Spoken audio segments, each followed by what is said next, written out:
সৰু বাঁহৰ ৰুম এটাত খুলিছিলোঁ 2016 চনত ৰদালি বুলি মোৰ মায়ে দিয়া নাম। মই 2014 চনত মই হকাৰৰ কাম কৰিছিলোঁ গণেশগুৰিত জয়নগৰ বেলতলা এৰিয়াটো হাউচিঙৰ পৰা ছাৰ্ভেৰ পৰা দিছপুৰ লাষ্টগেটৰ পৰা মোৰ গোটেই এৰিয়াটো মোৰ আছে। এটা নৃত্য প্ৰতিযোগিতা বুলি ক'লে নৃত্যটো বেছি চাব লাগে, তাতে জিমনাষ্টিকটো ইমান দৰকাৰ নহয়। নেমু বিকিছিলোঁ ফেঞ্চি বজাৰৰ পৰা আনি মাছখৰৰ পৰা, তেনেকৈ মাংস দোকানকো দিছিলোঁ মই, ফেচবুকত দিয়াও আছে। 10 বছৰতো মোৰ 1500-1200 ষ্টুডেণ্ট ওলাই গৈছে একাডেমীৰ পৰা। মোৰ ষ্টুডেণ্ট শিকি গৈ এখন স্কুল খুলিছে মোৰ ষ্টুডেণ্টে। আমি বেছি আশা নকৰোঁ, বাট মাতষাৰ দিব আহে, ছাৰ ভালে আছেনে, সেইখিনিয়ে বহুত যথেষ্ট। আজি মঞ্চলৈ স্বাগতম জনাইছোঁ এজন উদীয়মান যুৱক চম্পক গগৈ। নমস্কাৰ চম্পক। নমস্কাৰ দাদা। আজি তোমাৰ লগত কথা পাতিম কিছু, তোমাৰ কাম, তোমাৰ দায়িত্ব, হয় নাই, এইবিলাক বিষয়ে অকণমান কথা পাতোঁ। প্ৰথমতে তোমাৰ নিজৰ চিনাকিটো দি আছে। নমস্কাৰ, মোৰ নাম চম্পক গগৈ। মোৰ নিজৰ এখন বিদ্যালয় ৰদালি ডান্স একাডেমি বুলি সকলোৱে চিনি পায়, আৰু মোৰ ঘৰ অৰিজিনেল যোৰহাটৰ। মই বেলতলাতে বসবাস কৰি আছোঁ এতিয়া স্কুলৰ ক্ষেত্ৰত, গুৱাহাটীতে কাম। যোৰহাটৰ ক'ত আছিল তোমাৰ? মোৰ যোৰহাটৰ মৰিয়নিত আছিলে। হয়। স্কুল খোলা কিমান দিন হ'ল তোমাৰ ইয়াত? মইতো সৰুৰ পৰাই ইয়াতে আছোঁ, যোৰহাটত জন্ম। পঢ়া শুনা ক'ত কৰিছিলে? পঢ়া শুনা মই পঢ়িছিলোঁ গণেশগুৰি গোপালপুৰত, গোপালপুৰ চৰকাৰী উচ্চতৰ মাধ্যমিক বিদ্যালয়। তাতে মই ক্লাছ 5 to 12 তেনেকৈ ডিগ্ৰী বেলতলা কলেজত মই কৰিছিলোঁ। কিন্তু মই পঢ়া শুনা কমপ্লিট নকৰিলোঁ, নৃত্যৰ জগতখনত বেছি আগুৱালোঁ, ডিগ্ৰী 3rd চেমলৈকে কৰিলোঁ। তাৰপিছত নৃত্য জগতখনত বেছি মানে মনটো আছিল কাৰণে। কোনে আনিলে নাচিবলৈ তোমাক? নাচিবৰ কাৰণে মোৰ সৰুৰ পৰাই মন আছিল, সৰুৰ পৰাই হেঁপাহ। সৰু স্কুলৰ দিনৰ পৰাই মই নাচোঁ, কিন্তু মোৰ নাচিবলৈ ইমান ৰাস্তাটো পোৱা নাছিলোঁ আগুৱাবলৈ। কিন্তু হ'লেও নিজে ভাবিলোঁ অলপমান ভালকৈ আগবাঢ়ি যাম শিকিবলৈ। এইটো কিমান চনৰ কথা, কিমান দিন হ'ল? মই 2012 চনত তেতিয়া মই ডান্স শিকি আছোঁ। 12 চন। তাৰপিছত সৰুৰ পৰাই নাচোঁ, কিন্তু ভালকৈ 12 চনত মই এখন স্কুলত শিকিব গ'লোঁ, RK ডান্স একাডেমি হাতীগাঁৱত আছিলে। সুভাষ ছাৰ গুৰু তেওঁ তাতে মই আৰম্ভ কৰিছিলোঁ যাত্ৰা। তেনেকৈ শিকি কিমান দিন লাগিলে তোমাৰ ডান্স কমপ্লিট কৰিবলৈ? তেনেকৈ মই ইমানখিনি কৰা নাছিলোঁ, 3 মাহমান মই কৰিছিলোঁ। তাৰপিছত মই ভাবিলোঁ নাই, মই অলপ বেলেগকৈ কৰোঁ, নিজে চেষ্টা কৰিলোঁ বেলেগক দেখা পাই। আৰু তেতিয়া ইমান টিভিও নাছিল সেনেকৈ, ৰেডিঅ' চলিছিল তেতিয়া, ডিছ আছিল আগতে, ডিছতে গান চান লগাই গান ট্ৰেক বনাই তেনেকৈ আমি নাচিছিলোঁ। মই তেনেকৈ কৰিছিলোঁ, তেনেকৈ বেলেগক চাই নিজে চেষ্টা কৰি গৈছিলোঁ। নিজাকে কেতিয়া প্ৰতিষ্ঠা লাভ কৰিলা? কোন চনত তুমি আৰম্ভ কৰিলা নিজাকে? মই তেতিয়া নিজে 2016 চনত মই এখন স্কুল সৰুকৈ নিজৰ কাৰণে সৰু বাঁহৰ ৰুম এটাত খুলিছিলোঁ 2016 চনত ৰদালি বুলি মোৰ মায়ে দিয়া নাম, ৰদালি ডান্স একাডেমি। 2016ত খুলি 30 জুনত স্কুলখন জন্ম দিছিলোঁ। সেনেকৈ সৰুৰ পৰা ডাঙৰ হৈ অহা মাহত মোৰ 10 বছৰ ভৰি দিব স্কুলখন, ৰদালিখন। তাৰপিছত সেনেকৈ কৰি তেনেকৈ আগবাঢ়ি গৈ আছোঁ আৰু ভগৱানৰ কৃপাত, আৰু সকলোৱে ৰাইজে মৰম দিছে। 16 চনতে আৰম্ভ কৰিলা, 16, 17, 18, 19, 20, আজি এইটো 26 হ'ল আৰু বহুত বছৰ হ'ল ন? 10 বছৰ। লকডাউনৰ সময়ত কি কৰিছিলা? লকডাউনৰ সময়ততো বহুতখিনি স্কুল বন্ধ আছিল, স্কুলখনৰ ভাড়া দিব লাগে, ডাঙৰ আছিল তেতিয়া ৰুম। তেতিয়া ক'ব গ'লে বহুত কথাই মনত পায়। তেতিয়া লকডাউনত মই ব্যৱসায় মানে ক'ব গ'লে নেমু বিকিছিলোঁ ফেঞ্চি বজাৰৰ পৰা আনি মাছখৰৰ পৰা, বস্তা নেমু গাড়ীত স্কুটিত লগৰ বন্ধু 2জনমান লগ হৈ। তাৰপিছত নেমু বিকিছিলোঁ বেলতলা বজাৰত, আপুনিও দেখিছিলে ৰাস্তাত। হয়। তাৰপিছত মই এইফালে পিলিং কাটাৰ ফালৰ পৰা পাহাৰৰ পৰা মই বাঁহৰ গাজা, ঢেকীয়া, তাৰপিছত চব্জি অমিতা থাপা হিচাপত কিনিব পাৰি বাঁহৰ গাজা, সেনেকৈ বিকিছিলোঁ। সৰু জলকীয়া, কণ জলকীয়া, সেইবোৰ কৰিছিলোঁ। তেনেকৈ মাংস দোকানকো দিছিলোঁ মই, ফেচবুকত দিয়াও আছে এখন বেলতলাত। মাংস কৰিছিলোঁ, সেনেকৈ কৰিছিলোঁ বহুতখিনি কাম। সুধিছোঁ সেইকাৰণে যে মই তোমাক দেখিছোঁ, যিহেতু লকডাউনত তুমি ফুটপাথত বস্তু বিক্ৰী কৰি আছিলা, আমিও আহিছিলোঁ তোমাৰ পৰা কিনি, বহুত সহায় পাইছিলোঁ তোমাৰ পৰা তেতিয়া। সেইটো বহুত ডাঙৰ ইতিহাস। তাতকৈ আগতে তোমাক মই আৰু এটা বেলেগ চৰিত্ৰত দেখা পাইছিলোঁ, মানে কৰ্মজীৱনৰ তুমি আৰম্ভণি বোধ কৰিছিলা, তুমি বাতৰি কাকত বিলাইছিলা। হয়, মই 2014 চনত তেতিয়া মই হাই ছেকেণ্ডেৰী পৰীক্ষা দি পালে বন্ধ থাকে ন 2 মাহ 3 মাহ স্কুল ৰিজাল্ট নিদিয়ালৈকে। মই 2014 চনত মই হকাৰৰ কাম কৰিছিলোঁ গণেশগুৰিত।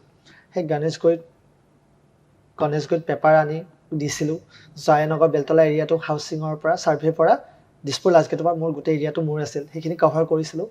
180 পেপাৰ দিছিলোঁ, 180খন পেপাৰ ঘৰে ঘৰে মনত। উদ্যমী যুৱক, কিমান কষ্ট কৰি তুমি সময়বোৰ পাৰ কৰিছিলা ন নিজকে প্ৰতিষ্ঠা কৰিবৰ কাৰণে, আৰু এতিয়াতো নিশ্চয় প্ৰতিষ্ঠা লাভ কৰিছা। সেইখিনি এতিয়া তুমি কামত নিজে সেইবিলাক কথা ভাবিলে বহুতো ভাল লাগে আৰু এতিয়া পাইছোগৈ সেই পৰ্যায়টোত। এতিয়া তোমাৰ আণ্ডাৰত কিমান নৃত্যশিল্পী ওলাই গুচি গ'ল? এতিয়াতো মোৰ 10 বছৰ হ'ল স্কুলখন সোমাব। 10 বছৰতো মোৰ 1500-1200 ষ্টুডেণ্ট ওলাই গৈছে একাডেমীৰ পৰা। আজি ৰদালিৰ পৰা মোৰ ষ্টুডেণ্ট শিকি গৈ এখন স্কুল খুলিছে মোৰ ষ্টুডেণ্টে।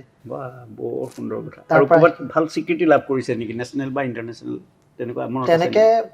যিমানখিনি আমাৰ গুৱাহাটীৰ প্ৰগ্ৰেমবিলাকতো ভাল ভাল অনুষ্ঠানবিলাক মোৰ ষ্টুডেণ্টবোৰে কম্পিটিশ্যন কৰি ভাল ভাল সুনাম কঢ়িয়াই আনে। তাৰ লগতে মই ইণ্ডিয়াৰ আছাম গট টেলেণ্টত মই ছিজন 5ত উইনাৰ আছিলোঁ, গ্ৰুপটোৰ ৰদালি ডান্স গ্ৰুপে। তাৰপিছত আৰু যিখিনি প্লেটফৰ্ম আহে কম্পিটিশ্যনবিলাকত ৰদালিত এতিয়া কি ডান্স কৰিছিলা তোমালোক আমি গ্ৰুপটোৱে? ফিউজন, বিহু ফিউজন কৰোঁ মই, ফক টাইপৰ। অঁ, তাৰপিছত সেনেকৈ ফিউজনতে কৰি আমি উইনাৰ হৈছিলোঁ। ছিজন 3ত ফাৰ্ষ্ট ৰানাৰ্ছ আপ আৰু ছিজন 5ত উইনাৰ হৈছিলোঁ মোৰ গ্ৰুপটোৱে। তেতিয়া সুন্দৰ, ভাল খবৰ। আৰু আৰু কি কি নাচ তুমি শিকিছা বা শিকাইছা? মই বেছিভাগ ফক ফিউজনে শিকাওঁ ল'ৰা ছোৱালীবোৰক, লগতে মডাৰ্ণখিনিও কৰাওঁ।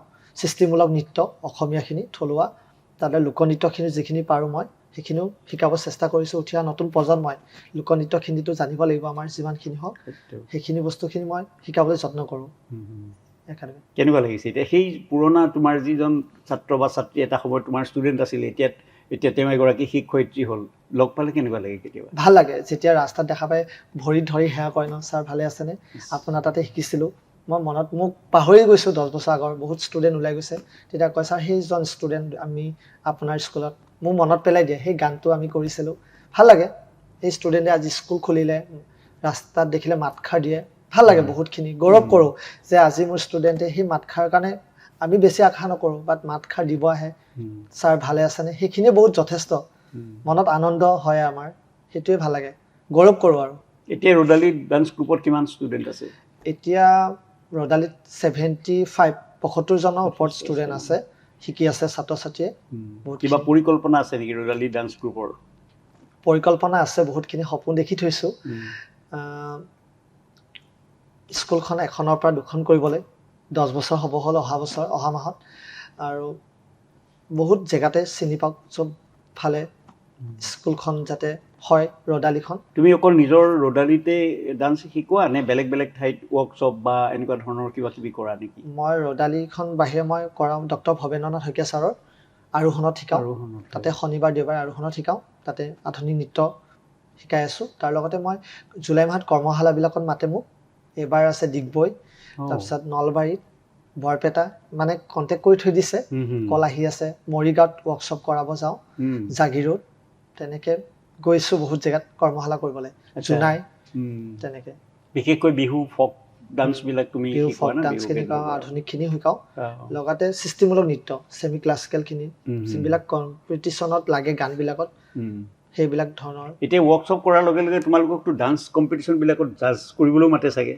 নিশ্চয় মাতে। কেনেকুৱা লাগে তেতিয়া? বিচাৰক কৰিব গ'লেতো এবাৰ বিহুত 3খন বিচাৰক কৰিছোঁ। তাৰপিছত চব মোৰ ষ্টুডেণ্টেই থাকে শিকাব যোৱা ষ্টুডেণ্টখিনিক। তাৰপিছত তাৰ মাজতো নিজৰ বুলি কথা নহয়, ভাল যোনে নাচিব, ভাল যোনে কৰিব, তাক বেছি চোৱা যায়। এটা আধুনিক নৃত্যত কেনেকুৱা ধৰণে চিলেক্ট কৰা যায়? আজিকালি দেখিছোঁ একদম মানে তাণ্ডৱ নৃত্যৰ নিচিনা হয়, বহুত ধাম ধুম পৰি মেলি কিবা কিবি মানে ব্যায়াম হয়, এক্সাৰচাইজ, মানে ওৱান টাইপ অফ ধৰা য়োগা, জিমনাষ্টিক টাইপ, সেইবিলাক ডান্স কেনেকৈ চিলেক্ট কৰে মানে প্ৰতিযোগিতাত? আচলতে এটা নৃত্য প্ৰতিযোগিতা বুলি ক'লে নৃত্যটো বেছি চাব লাগে, তাতে জিমনাষ্টিকটো ইমান দৰকাৰ নহয়। এটা দুটা মাৰিছে বেলেগ কথা কিছুমান মিউজিকত, কিন্তু তাত ডান্সটো বেছি প্ৰপাৰ বিচাৰোঁ। ডান্স কম্পিটিশ্যন ডান্সটোৱে 3 মিনিট ডান্সটো 3 মিনিটতে আপুনি ডান্সটোৱে লাগিব। প্ৰপছ দেখাইছে এটা দুটা, তাৰ লগতে এটা দুটা ফ্লিপ দেখাইছে, এইটো বেলেগ কথা। গোটেই গানটোত জিমনাষ্টিক দেখালেও নহ'ব, আমি ডান্সটোক বিচাৰোঁ। গানটোৱে কি বিচাৰে, গানে কি বুজায়, গানটোৰ লগত লিৰিক্সটোৰ লগত শব্দৰ লগত ষ্টেপকেইটা মিলিছেনে নাই, সেইখিনিক আমি বেছি গুৰুত্ব দিয়া যায়। প্ৰেজেণ্টেশ্যন থাকে, কোৰিঅ'গ্ৰাফি থাকে, কনচেপ্ট থাকে, তাৰপিছত তাৰ ডিচিপ্লিন গানটোত, আৰু তাৰ লগতে ড্ৰেছ পোছাকযোৰ গানটোৰ লগত ড্ৰেছটো মিলিছে নাই, সেনেকৈ টোটেল মাৰ্কছ মিলি সামৰণিত টোটেল মাৰ্কছ দিয়া যায় বিচাৰকত বহিলে। এতিয়া আমি দেখিছোঁ এই ৰিয়েলিটি শ্ব'বিলাকত যিবোৰ ডান্স কম্পিটিশ্যন হৈ আছে, ধৰক মুম্বাই যিবিলাক ৰিয়েলিটি শ্ব' হৈ আছে, তো সাংঘাতিক ধৰণৰ ল'ৰা ছোৱালীবিলাকে জঁপিয়াই মেলি কিবা কিবি মেজিক চেজিক দেখুৱাই এনেকুৱা ধৰণৰ কৰে, সেইবিলাক কি কথাটো কি বুজি পোৱা নাই? কিছুমান ক্ষেত্ৰত বেছি বিকৃত কৰি দিয়ে, লগাতকৈ বেছি কৰি দিয়ে। কিছুমান মানে দেখাব বিচাৰে বেছি সিহঁতৰ নামটোৰ কাৰণে, কিন্তু কিছুমান লগাতকৈ বেছি কৰি দিয়ে। মানে আমি চাওঁ ন, কিছুমান মোবাইলত আহে, এইটো নকৰিলেও হৈ যায়, কিছুমান বস্তু দেখাব লাগে।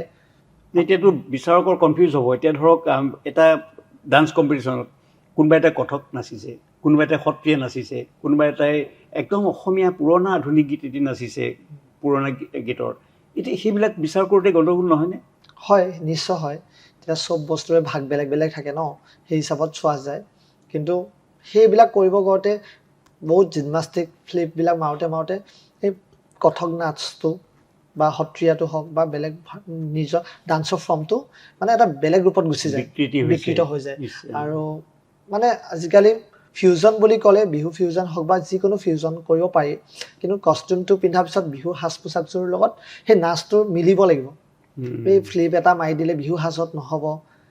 ড্ৰেছটো বিহুটোৱে হয়, বিহুটো বিহু হিচাপ থাকিব লাগে। কিছুমান কৰিব লাগে, সেই জাপিটোক লৈ বেলেগ ধৰণে কৰি দিয়ে, বা কিবা হয় প্ৰপ চপছ লৈ নাচিলেই নহ'ব। বস্তুখিনি চালি জাৰি চাই যোনে শিকায় পৰিচালনা, যোনে কৰিঅ'গ্ৰাফ কৰে, সেইটো বস্তু চাব লাগিব, কেনেকৈ পৰিচালনা কৰে মঞ্চখনত, সেইখিনি ব্যৱহাৰ। আমাৰ বিখ্যাত সাহিত্যিক ডক্টৰ মহেন্দ্ৰ বৰাদেৱে এটা কথা কৈছিলে যে কঁকালটো ভাঙিলেই নাচ নহয়। আচলতে সেইটো তোমালোক বুলিয়ে কৈছোঁ, তোমালোকৰ দৃষ্টিটো তেনেকুৱা হ'ব লাগে। ছাত্ৰ ছাত্ৰীসকলক সেইটো কেনেকুৱা ধৰণৰ শিক্ষা দিয়া যায় নাচৰ ক্ষেত্ৰত? প্ৰথমতে নাচ শিকিবলৈ যেতিয়া এগৰাকী ছাত্ৰী বা এজন ছাত্ৰ আহিব, কিখিনি কথা ক'ব লাগে? প্ৰথমতে যেতিয়া স্কুলখনত আমাৰ লগত এডমিশ্যনটো লয়, আমি প্ৰথম শিকাওঁ ডিচিপ্লিনটো। ষ্টুডেণ্টটো আহিলে প্ৰেটো কেনেকৈ কৰিব লাগে, ব্যৱহাৰ পাতিটো, ডিচিপ্লিন। ডান্সৰ ফাৰ্ষ্ট ৱৰ্ডটো হ'ল ডিচিপ্লিন, ডি ফৰ।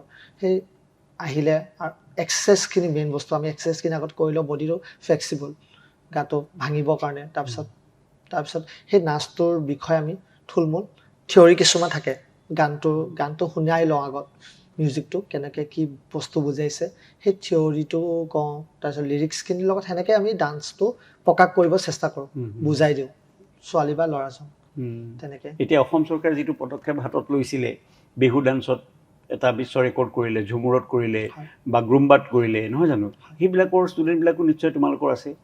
সেইবিলাকো ট্ৰেইনিং দিবলগীয়া হৈছিলে চাগে? হয়, মই ঝুমুৰত আছিলোঁ। ঝুমুৰত পংকজ দাৰ লগত গ্ৰুপত মই আছিলোঁ, সৰুসজাই ষ্টেডিয়ামত মই লাগি দিছিলোঁ।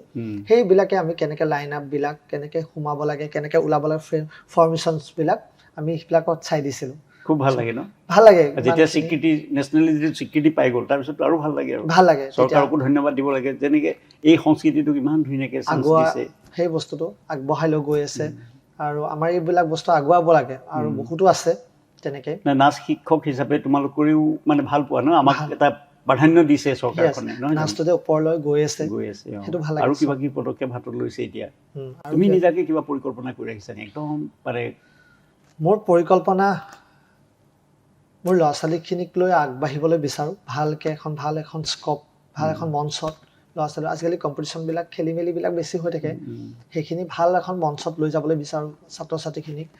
আৰু জুবিন দাক লৈ কিবা এটা ভাবি থৈছোঁ, ট্ৰিবিউট টাইপ এটা পৰিকল্পনা এখন। জুবিন দাইটো চব জানিছিলে, নাচিবও জানিছিলে, গাবও জানে, এক্টিং কৰিব জানে, চব মানে সব্যসাচী আৰু।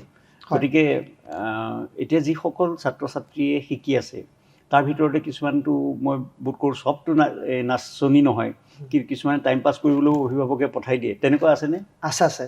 কিছুমানে পঠিয়াই দিয়ে মাক দেউতাকহঁতে, যাচোন যাম, সময়টো ক্লাছতে গৈ থাক, কি শিকাৰো, নহয় জানো? হয়, কিছুমান আছে এনেকুৱা শিকিম বুলি আহে। এনেকুৱা এটা কথা হ'ল নে, এতিয়া 9 আৰু 10তো বন্ধ কৰি দিয়ে নাচিবলৈ, সেইটো পঢ়া শুনা কৰিব লাগে, সেইটো যুক্তিসংগত নে কথাটো? 9-10ত ডান্সটো বন্ধ কৰাই দিব নালাগে মোৰ মতে। পঢ়াটোৰ লগত নাচটো একো জড়িত নহয়। আপুনি 1-2 ঘণ্টা ক্লাছত গৈ অলপ মাইণ্ডটো ফ্ৰেছে হয় নাচিলে, মাইণ্ডটো এক্সাৰচাইজ হয়, অলপ গানটো শুনিলে, নাচিলে ভালে লাগে বস্তুখিনি। কিন্তু অভিভাৱকে ভাবে 9-10ত ল'ৰা ছোৱালীটো নাচিব গ'লে পঢ়াটো বেয়া হ'ব নেকি, টিউশ্যন কিবা নষ্ট কৰিব, নহয়। কিন্তু কৰিলে মনটো ভালে লাগে, সেইটো কোনো কথা নহয়। জুবিন দাক লগ পাইছা নেকি? জুবিন দাক প্ৰগ্ৰেম কৰিছিলোঁ, প্ৰাক চেনিয়ৰত কৰিছিলোঁ মই। প্ৰাক চেনিয়ৰত কৰিছিলোঁ, তেতিয়া জুবিন দাৰ লগত আমি নাচিছিলোঁ। আপোনাৰ সৰু নেহেৰু ষ্টেডিয়ামতো প্ৰগ্ৰেম হৈছিল খেলৰ, তেতিয়া স্পৰ্টছত, তেতিয়া আমি ডান্স কৰিছিলোঁ পিছফালে জুবিন দাৰ লগত বেক চাইডত। এতিয়ালৈকে যিমান শিল্পী মানে এই সংস্কৃতিবান মানুহক আমি লগ পাইছোঁ প্ৰত্যেকজনেই জুবিনৰ সংস্পৰ্শলৈ আহিছে। হয় হয়, গোটেইখিনি মানুহ তেওঁৰ লগত আহি তোমাৰ কেনেকুৱা অনুভৱটো কেনেকুৱা হৈছে? তেওঁ মানুহটো বহুত ভাল, মন খোলা মানুহ, নিশ্চয়। আৰু মন খুলি কৈ দিয়ে কিবা এটা ক'ব বিচাৰিলে, আৰু ভাল লাগে আৰু নিজৰ নিচিনা লাগে, ফ্ৰেণ্ডলি, লগৰ টাইপৰ তই মইকে পাতে আমাৰ লগত আৰু নাচিলে ভাল লাগে। তেওঁ মানুহজন মন খোলা। তোমাৰ স্কুলখন কোনখিনিত আছে? বেলতলা তিনিআলি লখিমী পথ। লখিমী পথত আছে ন? তিনিআলি। এতিয়া কিমান ডাঙৰ কৰিলা স্কুল? এতিয়া স্কুলখন ডাঙৰ বিল্ডিং তাৰ এখন। এডমিশ্যন ল'বৰ কাৰণে কি কৰিব লাগে?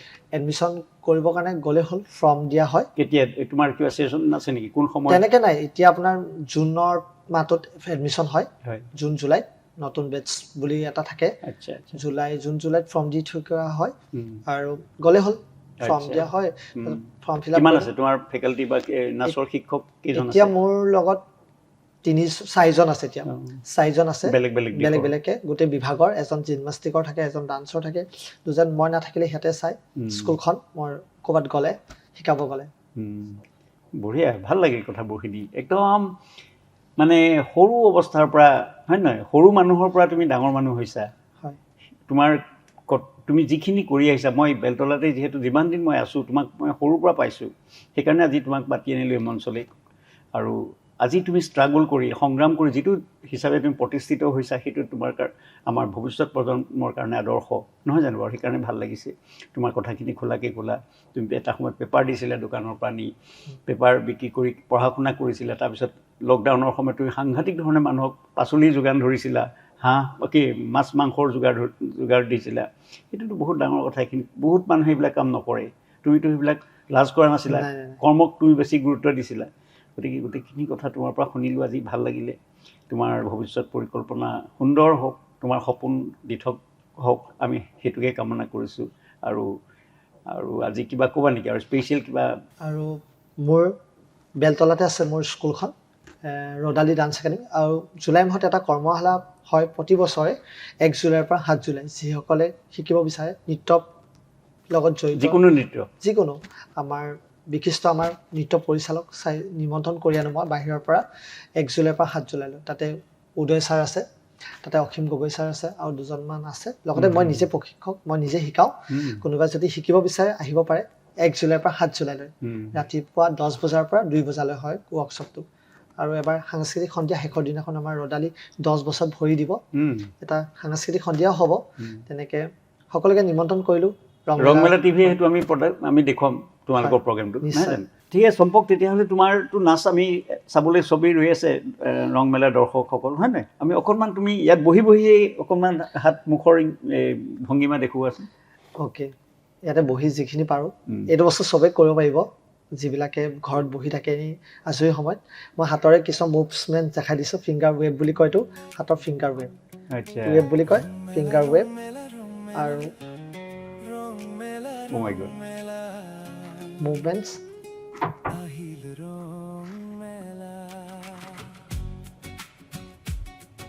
এইখিনি বস্তু ঘৰত চেষ্টা কৰিব পাৰিব যিসকলে বিচাৰে।